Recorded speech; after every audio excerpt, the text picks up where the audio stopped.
Hi friends, welcome back to my channel. ಎಲ್ಲ ಹೇಗಿದ್ದೀರಾ? ನಾನಂತೂ ಸೂಪರಾಗಿದ್ದೀನಿ. ನೀವು ಚೆನ್ನಾಗಿದ್ದೀರಾ ಅಂತ ಅಂದ್ಕೊತೀನಿ. ಇದು ಸೋಮವಾರದ ಒಂದು ಬ್ಲಾಗು. ಈಗ ಟೈಮ್ ಬಂದು ಒಂದು 8:30 ಆಗಿದೆ. ಈಗಿಂದ ನಾನು ಬ್ಲಾಗ್ನ ಸ್ಟಾರ್ಟ್ ಮಾಡಿದ್ದೀನಿ.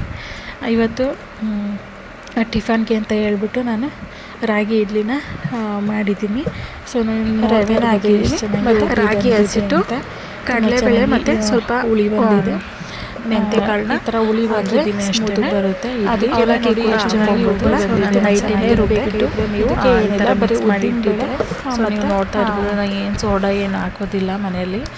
ಮಕ್ಕಳಿಗೆಲ್ಲ ನಾವು ಆರಾಮಾಗಿ ಮಾಡ್ಕೊಳ್ಬೋದು, ಯಾಕಂತಂದರೆ ಮಕ್ಕಳು ರಾಗಿ ಮುದ್ದೆನ ತಿನ್ನೋದು ರೇರ್ ಅಲ್ವಾ. ಸೊ ಈ ಥರ ಇಡ್ಲಿ ಉಪ್ಪಿಟ್ಟು ಏನಾರ ಮಾಡಿಕೊಟ್ರೆ ರಾಗಿನ ತಿಂತಾರೆ ಅಲ್ವಾ. ಸೊ ಪೌಷ್ಟಿಕಾಂಶ ಹೆಚ್ಚಿಗೆ ಸಿಗುತ್ತೆ ರಾಗಿ ತಿನ್ನೋದ್ರಿಂದ. ಸೊ ನಾನೀಗ ಇಲ್ಲಿ ಉಪ್ಪನ್ನ ಹಾಕ್ಕೊತಾ ಇದ್ದೀನಿ. ಬರೀ ಉಪ್ಪು ಅಷ್ಟೇ ನಾನು ಹಾಕೋದು, ಸೋಡಾ ಏನು ಹಾಕೋದಿಲ್ಲ. ಪುಡಿ ಉಪ್ಪು ಚೆನ್ನಾಗಿ ಮಿಕ್ಸ್ ಆಗಬೇಕು. ಅಲ್ಲಿವರೆಗೂ ನಾವು ಇದನ್ನ ಸ್ವಲ್ಪ ಹೊತ್ತು ನೆನೆಯೋದಕ್ಕೆ ಬಿಟ್ಬಿಟ್ಟು ಆನಂತರ ನಾನು ಮಿಕ್ಸ್ ಮಾಡಿಬಿಟ್ಟು ಇಡ್ಲಿನ ಬಿಡ್ತೀನಿ. ಇವತ್ತು ಸೋಮವಾರ ಆಗಿರೋದ್ರಿಂದ ತುಂಬ ಲೇಝಿ ಇದೆ. ಇವತ್ತು ಎದ್ದಿದ್ದು ಕೂಡ ಲೇಟು, ಹಾಗೆ ಟಿಫನ್ ಕೂಡ ಲೇಟೇ ಇವತ್ತು. ಇಲ್ಲಿ ನಾನು ಇಡ್ಲಿ ಪಾತ್ರೆನ ಇಟ್ಬಿಟ್ಟು ಅದಕ್ಕೆ ಸ್ವಲ್ಪ ನೀರು ಹಾಕಿ ಕಾಯೋದಕ್ಕೆ ಇಟ್ಟಿದ್ದೀನಿ. ಅದಾಗೋದ್ರಷ್ಟೊತ್ತಿಗೆ ನಾನಿಲ್ಲಿ ಎಲ್ಲ ಪ್ಲೇಟಿಗೆ ಕೂಡ ಎಣ್ಣೆನ ಹಚ್ಕೊತಾ ಇದ್ದೀನಿ. ಸೋಮವಾರ ಆಗಿರೋದ್ರಿಂದ ಹೋಟ್ಲು ರಜಾ ಇರೋದ್ರಿಂದ ಜಾಸ್ತಿ ಏನೂ ಕೆಲಸ ಇರೋದಿಲ್ಲ ಮನೆಯಲ್ಲಿ. ಹಾಗಾಗಿ ಇವತ್ತು ಫುಲ್ಲು ರೆಸ್ಟೇ. ಸೋಮವಾರ ಮಾತ್ರ ಫುಲ್ ರೆಸ್ಟು. ಶನಿವಾರ ಮಾತ್ರ ಪೂಜೆ, ಮನೆ ಕ್ಲೀನಿಂಗೆಲ್ಲ ಇರುತ್ತಲ್ಲ. ಸೊ ಹಂಗಾಗಿ ಸೋಮವಾರ ಮಾತ್ರ ಫುಲ್ ರೆಸ್ಟು. ಸೊ ಆರಾಮ್ಸೆ ಇರ್ಬೋದು ಇವತ್ತೊಂದು ದಿನ. ಇಲ್ಲಿ ನಾನು ಇಡ್ಲಿನ ಉಪ್ಪನ್ನ ಹಾಕಿದ್ನಲ್ಲ, ಸೊ ಇನ್ನೊಂದು ಸಲ ಚೆನ್ನಾಗಿ ಮಿಕ್ಸ್ ಮಾಡ್ತಾಯಿದ್ದೀನಿ. ಯಾಕಂದರೆ ಒಂದೊಂದು ಸಲ ಕೆಲವು ಸಲ ಮಿಕ್ಸ್ ಆಗಿರೋದಿಲ್ಲ, ಅಲ್ಲಲ್ಲೇ ಉಪ್ಪೆಲ್ಲ ಸಿಗುವಂಥ ಚಾನ್ಸಸ್ ಇರುತ್ತೆ. ಹಂಗಾಗಿ ಪೂರ್ತಿಯಾಗಿ ನಾನು ನೀಟಾಗಿ ಮಿಕ್ಸ್ ಮಾಡ್ಕೊತಾ ಇದ್ದೀನಿ. ನೀವು ನೋಡ್ತಾ ಇರ್ಬೋದು ಹಿಟ್ಟು ಮಾತ್ರ ಎಷ್ಟು ಚೆನ್ನಾಗಿ ಬಂದಿದೆ ಅಂತ.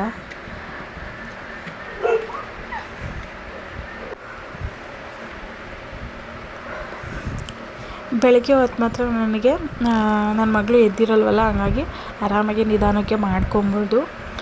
ಹೋಟ್ಲು ಇದ್ದಾಗ ಮಾತ್ರ ಸ್ವಲ್ಪ ಸೌಂಡು ಅದೆಲ್ಲ ಆಗ್ತಾ ಇರುತ್ತಲ್ಲ, ಹಾಗಾಗಿ ಬೇಗ ಎದ್ಬಿಡ್ತಾಳೆ. ಒಂದು 9 ಗಂಟೆ 9:30 ಎದ್ದೇಳ್ತಾಳೆ. ಇನ್ನು ಇದ್ದಂತೆ ಮಾತ್ರ ಏನು ಅವಳಿಗೇನು ಸೌಂಡ್ ಆಗಲಿಲ್ಲ ಅಂತಂದರೆ 10:30 ತನಕ ನಿದ್ದೆ ಮಾಡ್ತಾಳೆ. ಅವಾಗವಾಗ ಎದ್ದೇಳ್ತಾಳೆ, ಹೋಗಿ ಫೀಡ್ ಮಾಡಿ ಬಂದರೆ ಆರಾಮ್ಸೆ ಮಲ್ಕೊತಾಳೆ ಅವಳು. ಅವಳದೇ ನನಗೆ ಟೆನ್ಷನ್ನೇ ಇಲ್ಲ, ಒಂಚೂರು ನನಗೆ ಕಾಟ ಅನ್ನೋದು ಕೊಡೋದಿಲ್ಲ ಅವಳು. ಇನ್ನು ಎದ್ರೂ ಕೂಡ ಅವಳ ಪಾಡಿಗೆ ಅವಳು ಆಟ ಆಡ್ಕೊತಾ ಇರ್ತಾಳೆ. ಅವಳಿಗೇನಾದರೂ ಇಂಟ್ರೆಸ್ಟ್ ಆಗಿರೋವಂಥ ವಸ್ತು ಕೊಟ್ಟರೆ ಅವಳ ಪಾಡಿಗೆ ಅವಳು ಆಡ್ಕೊತಾಳೆ. ಯಾರು ಎತ್ಕೊಬೇಕು ಆಡಿಸ್ಬೇಕು ಅನ್ನೋದೇನಿಲ್ಲ. ಕೆಲವರೆಲ್ಲ ಹೇಳ್ತಾರೆ ಮಕ್ಕಳು ನೈಟೆಲ್ಲ ನಿದ್ದೆ ಮಾಡೋದಿಲ್ಲ ಮತ್ತು ಬೆಳಗ್ಗೆ ಎಲ್ಲ ಅಳ್ತಿರ್ತಾರೆ ಅಂತ ಹೇಳ್ತಾರೆ. ಹಂಗಾಗಿ ನನ್ನ ಮಗಳು ಆ ಥರ ಏನೂ ಇಲ್ಲ, ಆರಾಮಾಗಿ ಮಲ್ಕೊತಾಳೆ. ಬಟ್ ಬೆಳಗ್ಗೆ ಟೈಮ್ ಮಾತ್ರ ಸ್ವಲ್ಪ ಬೇಗ ಎದ್ದೇಳ್ತಾಳೆ, ಜಾಸ್ತಿ ನಿದ್ದೆ ಮಾಡಲ್ಲ. ನೈಟ್ ಮಾತ್ರ ಒಂದು 12 ಗಂಟೆವರೆಗೂ ಎದ್ದಿರ್ತೀವಿ ಅಷ್ಟೇ. ಅದಾದಮೇಲೆ ಮಲ್ಕೊಂಡ್ರೆ ನಾವು ಬೆಳಗ್ಗೆ 9:30 10 ಗಂಟೆ ಆಗೇ ಬಿಡುತ್ತೆ ಅವಳು ಎದ್ದೇಳೋದು. ದೇವರು ಇದರಲ್ಲಿ ನನಗೆ ಒಳ್ಳೆ ವರ ಕೊಟ್ಟಿದ್ದಾನೆ ಅಂತಲೇ ಹೇಳ್ಬೋದು. ಮಕ್ಕಳು ನೈಟ್ ಚೆನ್ನಾಗಿ ನಿದ್ದೆ ಮಾಡಲಿಕ್ಕೆ ಅಂತ 6 ಗಂಟೆ ಮೇಲೆ ಬಿಸಿ ನೀರಲ್ಲಿ ಸ್ನಾನ ಮಾಡಿಸಿದ್ರೆ ಚೆನ್ನಾಗಿ ನಿದ್ದೆ ಮಾಡ್ತಾರೆ ನೈಟೆಲ್ಲ. ಸೊ ನಾನು 3 ತಿಂಗಳವರೆಗೂ ಬೆಳಗ್ಗೆ ಹೊತ್ತೇ ಸ್ನಾನ ಮಾಡಿಸ್ತಿದ್ದೆ. ಒಂದು 10 ಗಂಟೆ ಅಷ್ಟೊತ್ತಿಗೆಲ್ಲ ಸ್ನಾನ ಮಾಡಿಸ್ತಾ ಇದ್ದೆ. ಇನ್ನು 3 ತಿಂಗಳಾದ ನಂತರ ಸ್ವಲ್ಪ ನಿದ್ದೆ ಸ್ವಲ್ಪ ಚೇಂಜ್ ಆಯಿತು. ಹಾಗಾಗಿ 6 ಗಂಟೆ ಮೇಲೆ ಅವಳಿಗೆ ಸ್ನಾನ ಮಾಡಿಸಿದ್ರೆ ಇನ್ನು ಚೆನ್ನಾಗಿ ನಿದ್ದೆ ಮಾಡ್ತಾಳೆ ಅವಳು. ನೀವು ಯಾರಾದರೂ ನಿಮ್ಮ ಮಕ್ಕಳಿಗೆ ಈ ಥರ ಮಾಡಿ ನೈಟ್ ಆದ ನಂತರ ಒಂದು 5 ಗಂಟೆ ಮೇಲೆ 6 ಗಂಟೆ ಮೇಲೆ ಬಿಸಿ ನೀರಿಂದ ಸ್ನಾನ ಮಾಡಿಸೋದ್ರಿಂದ ತುಂಬ ಚೆನ್ನಾಗಿ ನಿದ್ದೆ ಮಾಡ್ತಾರೆ. ಸೊ ಈ ಟ್ರಿಕ್ಕು ವರ್ಕ್ ಆಗುತ್ತೆ, ಒಂದು ಸಲ ಟ್ರೈ ಮಾಡಿ ನೋಡಿ. ನಾನು ಇಡ್ಲಿಗೆ ಇಲ್ಲಿ ಚಟ್ನಿನ ಮಾಡ್ಕೊತಾ ಇದ್ದೀನಿ. ಅದಕ್ಕೆ ಸ್ವಲ್ಪ ಕಾಯಿನ ತುರಿದಿಟ್ಕೊಂಡಿದ್ದೀನಿ ಮತ್ತು ಒಂದು 4 ಬೆಳ್ಳುಳ್ಳಿನ ಹಾಕ್ಕೊಂಡಿದ್ದೀನಿ. ಸ್ವಲ್ಪ ಹುಣಸೆಹಣ್ಣು ಮತ್ತು ಸ್ವಲ್ಪ ಒಣಗಿರೋ ಮೆಣಸಿನ್ಕಾಯಿನ ತೊಗೊಂಡಿದ್ದೀನಿ. ನಾವು ಮೆಣಸಿನ್ಕಾಯಿನ ಜಾಸ್ತಿ ಯೂಸ್ ಮಾಡೋದು, ಹಸಿರು ಮೆಣಸಿನ್ಕಾಯಿನ ಯೂಸ್ ಮಾಡಲ್ಲ, ಯಾಕಂದರೆ ಗ್ಯಾಸ್ಟ್ರಿಕ್ ಆಗೋವಂಥ ಚಾನ್ಸ್ ಇರುತ್ತೆ ಅಂತ ಹೇಳಿ. ನಾವು ಹಸಿರು ಮೆಣ್ಸಿನ್ಕಾಯಿನ ಯೂಸೇ ಮಾಡೋದಿಲ್ಲ ಜಾಸ್ತಿ. ಅದಾದಮೇಲೆ ಸ್ವಲ್ಪ ಉಪ್ಪು ಹಾಕ್ಕೊಂಡಿದ್ದೀನಿ ಮತ್ತು ಸ್ವಲ್ಪ ಜೀರಿಗೆ ಕೂಡ ಇದಕ್ಕೆ ಹಾಕ್ಕೊಂಡಿದ್ದೀನಿ. ಸ್ವಲ್ಪ ಕರಿಬೇವಿನ ಸೊಪ್ಪು. ಕರಿಬೇವಿನ ಸೊಪ್ಪು ನಾನು ಎಲ್ಲ ತಿಂಡಿಗೂ ಸಾಂಬಾರಿಗೂ ಕೂಡ ಹಾಕ್ಕೊತೀನಿ. ಅದಾದಮೇಲೆ ಸ್ವಲ್ಪ ಕಡಲೆಪಪ್ಪನ್ನ ಹಾಕ್ಕೊಂಡಿದ್ದೀನಿ. ಕಡಲೆಪಪ್ಪು ಬದಲು ನೀವು ಶೇಂಗಾ ಬೀಜನ ಹುರ್ದ್ಬಿಟ್ಟು ಬೇಕಾದರೂ ಹಾಕ್ಕೊಬೋದು. ಇಲ್ಲ ಅಂತಂದರೆ ಹೆಸ್ರು ಕಾಳು ಇರುತ್ತಲ್ಲ ಅದನ್ನು ಕೂಡ ಹುರಿದು ನಾವು ಚಟ್ನಿಗೆ ಹಾಕ್ಕೊಂಡ್ರೆ ತುಂಬ ಚೆನ್ನಾಗಿರುತ್ತೆ. ಹುಳ್ಳಿಕಾಳು ಬೇಕಾದರೂ ಹಾಕ್ಕೊಬೋದು, ತುಂಬ ರುಚಿಯಾಗಿರುತ್ತೆ. ಇಲ್ಲಿ ಇಡ್ಲಿ ಬೆಂದಿದೆಯೋ ಇಲ್ವೋ ನೋಡೋಣ ಬನ್ನಿ. ಸೊ ಇದು ಇಡ್ಲಿ ಬೆಂದಿದೆ, ನೋಡ್ತಾ ಇರ್ಬೋದು ನೀವು ಎಷ್ಟು ಚೆನ್ನಾಗಿ ಕಾಣ್ತಾ ಇದೆ ಅಂತ ಹೇಳಿ. ತುಂಬ ಸ್ಮೂತಾಗಿ ಬಂದಿದೆ. ನಾನು ವೀಡಿಯೋ ನೋಡಿಬಿಟ್ಟು ಕೆಲವ್ರು ಜನ ತುಂಬ ಅಂದರೆ ತುಂಬ ಆಡ್ಕೊತಾ ಇದ್ದಾರೆ. ನನಗೇನು ಅದರಿಂದ ಏನು ಬೇಜಾರು ಏನಿಲ್ಲ, ಇನ್ನೂ ಖುಷಿ ಇದೆ. ಅವ್ರವ್ರ ಮನೆಯಲ್ಲಿ ನನ್ನ ಹೆಸ್ರನ್ನ ಎತ್ಕೊಂಡು ನನ್ನ ಬಗ್ಗೆನ ಮಾತಾಡ್ತಾರಲ್ಲ, ಹಾಗಾಗಿ ನನಗೆ ಖುಷಿ ಇದೆ, ಏನು ಬೇಜಾರಿಲ್ಲ. ಆದರೆ ನಂಗೆ ಗೊತ್ತಾಗ್ದಿರೋ ಒಂದು ವಿಷಯ ಏನಂದರೆ, ನನ್ನ ವೀಡಿಯೋದಲ್ಲಿ ಆಡ್ಕೊಳೋ ಅಂಥದ್ದು ಏನಿದೆ ಅಂತಲೇ ನನಗೆ ಗೊತ್ತಾಗಲಿಲ್ಲ. ಸೊ ನಾನು ನನ್ನ ವೀಡಿಯೋನ ಪೂರ್ತಿಯಾಗಿ ನೋಡಿದೆ ಎಲ್ಲನೂ ಕೂಡ. ಬಟ್ ಆದರೂ ನನಗೆ ಏನಕ್ಕೆ ಆಡ್ಕೊತಿದ್ದಾರೆ ಅನ್ನೋದೇ ಗೊತ್ತಾಗ್ತಾಯಿಲ್ಲ. ಆಡ್ಕೊಳೋ ಅಂಥ ವಿಷಯ ಏನಾದರೂ ಇದ್ದರೆ ದಯವಿಟ್ಟು ಕಮೆಂಟಲ್ಲಿ ತಿಳಿಸಿ ನನಗೆ. ನೀವು ಸುಮ್ಮನೆ ನನ್ನ ಬೆನ್ನಿಂದ ಏನು ಬೇಕಾದರೂ ಮಾತಾಡ್ಕೊಂಡ್ರೆ ಅದು ನನಗೆ ಹೆಂಗೆ ಗೊತ್ತಾಗುತ್ತೆ ಅಲ್ವಾ. ನೀವು ಆಡ್ಕೊಳೋದ್ರಿಂದ ನನಗೇನು ಬೇಜಾರೇನಿಲ್ಲ. ಆಡ್ಕೊಳೋರ ಬಗ್ಗೆ, ಗೇಲಿ ಮಾಡೋರ ಬಗ್ಗೆ ನಾನು ತಲೆ ಕೂಡ ಕೆಡಿಸ್ಕೊಳೋದಿಲ್ಲ.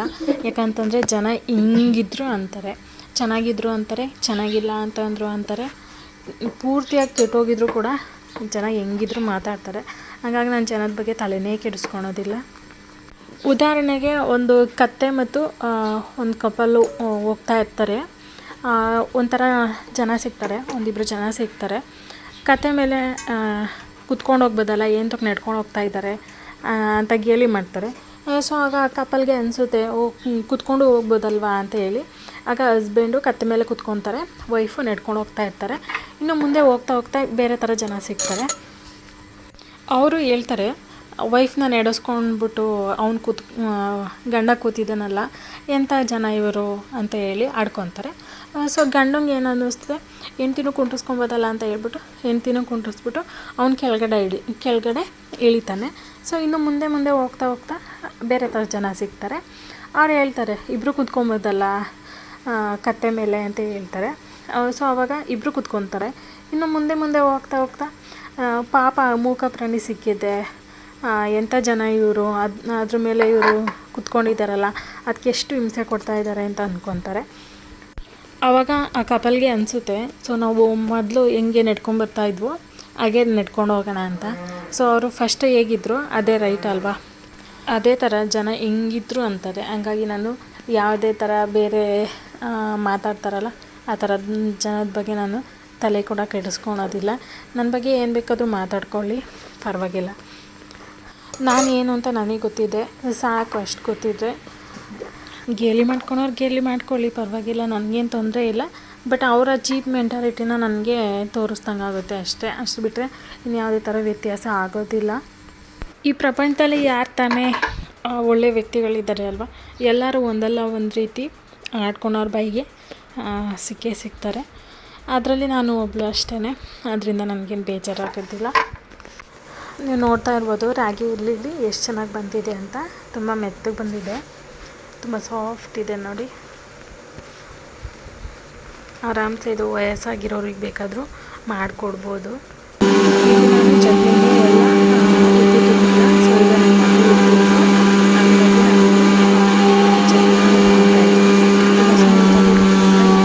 ಸೂಪರಾಗಿರುತ್ತೆ. ಇದು ನಾನು ನೋಡಿದಾಗ ಸ್ವಲ್ಪ ಟೇಸ್ಟ್ ಮಾಡಿ ಸ್ವಲ್ಪ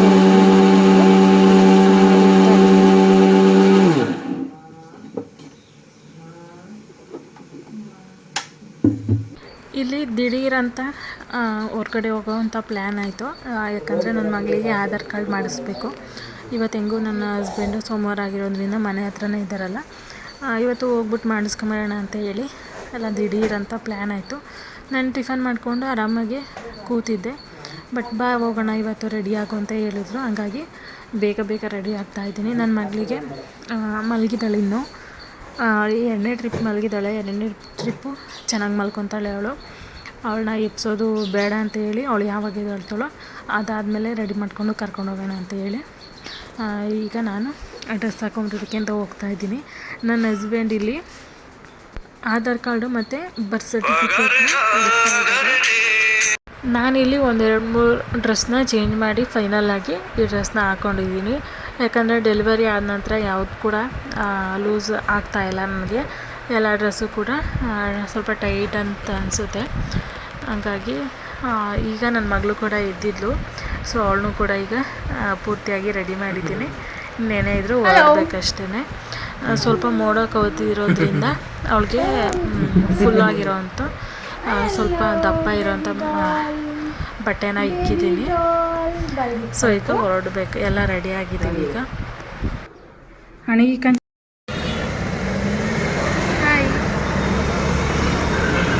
ನಾವಿಲ್ಲಿ ಬಳ್ಳಾಪುರಕ್ಕೆ ಬಂದು ತಲುಪಿದ್ದೀವಿ.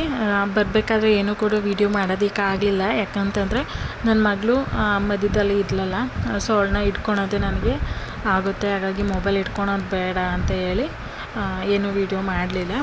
ಈಗ ಇಲ್ಲಿ ಬಂದು ನನ್ನ ಹಸ್ಬೆಂಡ್ ಇಲ್ಲಿ ಜೆರಾಕ್ಸ್ ಮಾಡಿಸ್ಕೊಂಬರೋಕ್ಕೆ ಅಂತ ಹೋಗಿದ್ದಾರೆ. ಬರ್ತ್ ಸರ್ಟಿಫಿಕೇಟು ಮತ್ತು ಆಧಾರ್ ಕಾರ್ಡು ಜೆರಾಕ್ಸ್ ಮಾಡಿಸ್ಕೊಂಬರೋಕ್ಕೆ ಅಂತ ಹೋಗಿದ್ದಾರೆ. ಇದೇ ನೋಡಿ ನಾವು ಮಾಡ್ಸೋಕೆ ಬಂದಿರೋವಂಥ ಬ್ಯಾಂಕು. ಈ ಬ್ಯಾಂಕು ದೊಡ್ಡಬಳ್ಳಾಪುರದಲ್ಲಿದೆ, ಬ್ಯಾಂಕ್ ಆಫ್ ಬರೋಡಾ ಅಂತ. ಸೊ ಬೇಗನೆ ಮಾಡಿಕೊಟ್ರು ನಮಗೆ ಆಧಾರ್ ಕಾರ್ಡೆಲ್ಲ. ಈಗ ಮಾಡಿಸ್ಕೊಂಡು ರಿಟರ್ನ್ ಹೋಗ್ತಾ ಇದ್ದೀವಿ. ನನ್ನ ಮಗಳಿಗೆ ಆಲ್ರೆಡಿ ನಿದ್ದೆ ಬಂದಿದೆ, ಅವಳ ಮುಖ ನೋಡೋಕ್ಕೆ ಆಗ್ತಾಯಿಲ್ಲ ನನಗೆ. ನನ್ನ ಮಗಳು ಬರಬೇಕಾದ್ರೆ ರಿಟರ್ನು, ಹೋಗ್ಬೇಕಾದ್ರೆ ನಿದ್ದೆ ಮಾಡಿರಲಿಲ್ಲ. ಬರಬೇಕಾದ್ರೆ ಗಾಡಿ ಹತ್ತಿದ ತಕ್ಷಣವೇ ನಿದ್ದೆ ಮಾಡೋದಕ್ಕೆ ಶುರು ಮಾಡಿದ್ಲು. ಯಾಕಂದರೆ ಅವಳಿಗೆ ಫುಲ್ ಟಯರ್ಡ್ ಆಗಿಬಿಟ್ಟಿತ್ತು. ಹಂಗಾಗಿ ಸಿಕ್ಕಾಪಟ್ಟೆ ನಿದ್ದೆ ಮಾಡಿದ್ಲು. ಬರುವಾಗ ಮನೆಗೆ ಬಂದಿದ್ದ ತಕ್ಷಣವೇ ಎದ್ಲು. ಮನೆಗೆ ನಾವು ದೊಡ್ಡಬಳ್ಳಾಪುರಕ್ಕೆ ಹೋಗಬೇಕಾದ್ರೆ ಏನು ಕೂಡ ಅಡುಗೆ ಮಾಡಿರಲಿಲ್ಲ, ಬರೀ ಇಡ್ಲಿನ ಮಾತ್ರ ತಿಂದ್ಕೊಂಡು ಹೋಗಿದ್ದು. ಸೊ ಅದೇ ಸ್ವಲ್ಪ ಹಿಟ್ಟು ಉಳಿದಿತ್ತು. ಹಂಗಾಗಿ ಇಲ್ಲಿ ಬಂದು ನಾನು ದೋಸೆನ ಮಾಡ್ಕೊತಾ ಇದ್ದೀನಿ. ಬಿಸಿ ಬಿಸಿ ದೋಸೆನ ತಿನ್ನೋಣ ಅಂತ ಹೇಳಿ. ಮತ್ತು ಟೊಮೊಟೊ ಪಲ್ಯ ಕೂಡ ಮಾಡಿದ್ದೀನಿ ನಾನು. ಸೊ ಅದಾದ ನಂತರ ವೀಡಿಯೋ ಮಾಡ್ತಾಯಿದ್ದೀನಿ. ನನಗೆ ಫುಲ್ಲು ಹೊಟ್ಟೆ ಹಸ್ಬಿಟ್ಟಿತ್ತು. ಡೆಲಿವರಿ ಆದ ನಂತರ ಹೊರಗಡೆ ಎಲ್ಲೂ ತಿಂತಾಯಿಲ್ಲ. ಪಾಪ ಬೇರೆ ನಿದ್ದೆ ಮಾಡ್ತಿದ್ಲಲ್ಲ, ಹಂಗಾಗಿ ಹೊರಗಡೆ ಎಲ್ಲೂ ತಿನ್ನಲಿಲ್ಲ. ಡೈರೆಕ್ಟ್ ಮನೆಗೆ ಬಂದು ಸ್ವಲ್ಪ ದೋಸೆ ಇಟ್ಟಿತ್ತಲ್ಲ, ಸೊ ಅದನ್ನ ಹಾಕ್ಕೊಂಡು ತಿಂತಾಯಿದ್ದೀನಿ. ಇಲ್ಲಿ ಇನ್ನೂ ಕೂಡ ಪಾತ್ರೆ ಕೂಡ ಬೆಳಗಿಲ್ಲ. ಇವತ್ತು ಯಾವುದೇ ಕೆಲಸ ಆಗಿಲ್ಲ ಮನೆಯದು. ಈಗ ಎಲ್ಲ ಮಾಡ್ಕೊಬೇಕು. ಸ್ವಲ್ಪ ಹೊತ್ತು ನಾನು ಕೂಡ ದೋಸೆನ ತಿಂದ್ಬಿಟ್ಟು 1-2 ನಿಮಿಷ ಮಲ್ಕೊಂಡು ಬರ್ತೀನಿ. ಅನಂತರ ಇದೆಲ್ಲ ಕೆಲಸ ಒಂದೊಂದಾಗೆ ಮಾಡ್ಕೊಳ್ಳೋಣ. ನಮ್ಮ ಅತ್ತೆ ಕೂಡ ಎಲ್ಪಿಗಿದ್ದಾರೆ, ಅವರೆಲ್ಲ ಪಾತ್ರೆನ ಬೆಳಗ್ಗೆ ಕೊಟ್ಟಂಗೆ ನಾನು ತೊಳ್ಕೊತೀನಿ. ನಾನಂತೂ ಡೆಲಿವರಿ ಆದ ನಂತರ ತುಂಬ ಅಂದರೆ ತುಂಬ ನೀರು ಕುಡಿತಿದ್ದೀನಿ. ನೈಟ್ ಕುಡಿಯೋದು ಬಿಟ್ಟಿದ್ದೀನಿ ಈಗ ಸ್ವಲ್ಪ ದಿನದಿಂದ. ಮುಂಚೆ ನೀರೇ ಕುಡಿತಿರ್ಲಿಲ್ಲ ನಾನು. ಊಟ ಮಾಡಬೇಕಾದ್ರೆ, ಟಿಫನ್ ಮಾಡಬೇಕಾದ್ರೆ ಸ್ವಲ್ಪ ಕುಡಿದ್ರೆ ಇನ್ನು ಮತ್ತೆ ನೀರೇ ಕುಡಿತಾ ಇರಲಿಲ್ಲ. ಬಟ್ ಡೆಲಿವರಿ ಆದ ನಂತರ ಅಂತೂ ಒಂದು ದಿನಕ್ಕೆ 3 ಲೀಟ್ರ್ ಆದರೂ ನೀರು ಕುಡಿತೀನಿ ನಾನು. ನೀರು ಕುಡಿಬೇಕು ಕೂಡ, ಒಳ್ಳೆಯದು. ನನ್ನ ಹಸ್ಬೆಂಡ್ಗೆ ದೋಸೆ ಎಲ್ಲ ಹಾಕ್ಕೊಟ್ಟೆ. ಸೊ ಅವ್ರು ತಿಂದಾದ ನಂತರ ಈಗ ನಾನು ತಿಂತಾಯಿದ್ದೀನಿ. ಬಿಸಿ ಬಿಸಿ ದೋಸೆ ತಿಂದರೆ ತುಂಬ ಒಳ್ಳೆಯದು, ರುಚಿಯಾಗಿ ಕೂಡ ಇರುತ್ತೆ. ತಣ್ಣಗಾದ್ಮೇಲೆ ಒಂಥರ ತಿನ್ನೋದಕ್ಕೆ ಬೇಜಾರಾಗುತ್ತೆ. ಸೊ ನಾನಿಲ್ಲಿ ವಾಯ್ಸ್ ಓವರ್ ಕೊಡಬೇಕಾದ್ರೆ ನನ್ನ ಮಗಳು ಕೂಡ ಎದ್ದಿದ್ದಾಳೆ. ಸೊ ಸ್ವಲ್ಪ ಗಲಾಟೆ ಜಾಸ್ತಿ ಅವಳದು. ಇಲ್ಲಿ ನನಗಂತೂ ತುಂಬ ಅಂದರೆ ತುಂಬ ಹೊಟ್ಟೆ ಹಸ್ತಿತ್ತು. ಹಾಗಾಗಿ ದೋಸೆ ಹಾಕ್ಕೊಂಡೇ ದೋಸೆ ತಿಂತಾಯಿದ್ದೀನಿ. ಹಾಗೆ ನನ್ನ ವಿಡಿಯೋ ನಿಮಗೆಲ್ಲರಿಗೂ ಇಷ್ಟ ಆಯಿತು ಅಂತಂದರೆ ಲೈಕು, ಶೇರು, ಕಮೆಂಟ್ ಮಾಡೋದಂತೂ ಮರಿಬೇಡಿ. ಪ್ಲೀಸ್ ನನ್ನ ಚಾನಲ್ಗೆ ಸಪೋರ್ಟ್ ಮಾಡಿ. ಈ ಬ್ಲಾಗ್ನ ನಾನು ಇಲ್ಲಿಗೆ ಎಂಡ್ ಮಾಡ್ತಾಯಿದ್ದೀನಿ. ಟೇಕ್ ಕೇರ್, ಬಾಯ್. ನೆಕ್ಸ್ಟು ಮುಂದಿನ ವೀಡಿಯೋದಲ್ಲಿ ಸಿಗ್ತೀನಿ. ಬಾಯ್.